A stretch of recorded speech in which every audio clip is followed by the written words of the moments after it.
I hope you sharpen your skates before this video and have a proper edge because we're about to goon. That's right, today I'm going to be reviewing Goons, Legends, and Mayhem. This game released on April 11th, 2024 and is available for Nintendo Switch, PlayStation, Xbox, and Steam.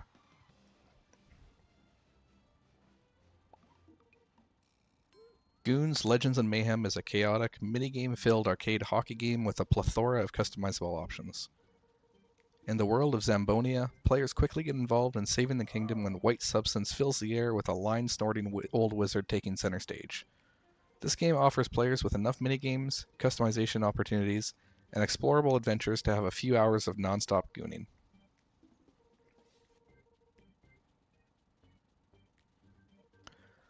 Following a quick tutorial, Gooners are thrown into the hub world of Zambonia where you can access different missions, explore and collect coins, complete minigames, and access different vendors that allow you to customize how and when you goon.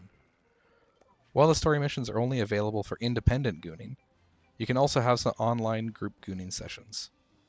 Unfortunately, group sessions are limited to a versus mode that is either 1v1, 2v2, or 3v3.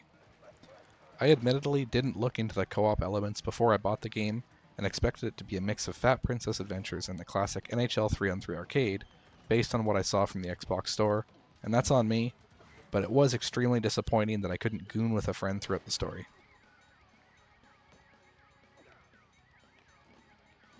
While exploring the hub area, you'll come across story missions, mini-games to unlock different areas, and coins to collect and spend.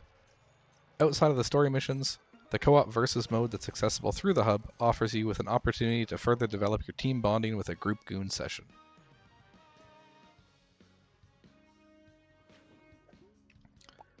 While a little clunky, and frankly probably because this is originally a Switch game, the controls are no less awkward than any other typical arcade-style game.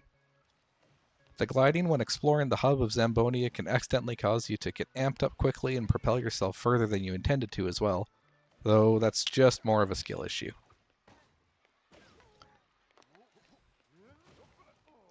This game is not overly difficult unless you choose to make it harder in the settings. The normal difficulty option allows for a good mix between scoring and getting scored on, so you won't experience a lot of hurdles.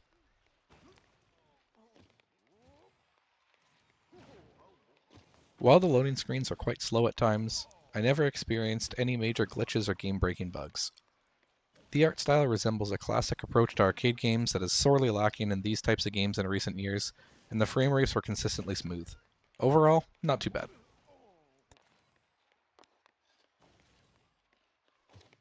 Similar to the previous section, the arcade feel to this game does come out to play.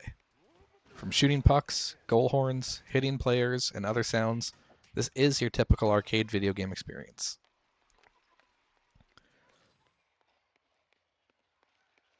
Gooners of the Kingdom of Zambonia are tasked with saving the kingdom. In doing so, you play arcade hockey games with reference to hockey history. That's about all I got.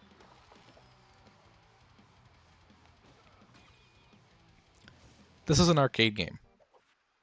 There really isn't any opportunity to develop characters, nor should there be in this kind of game.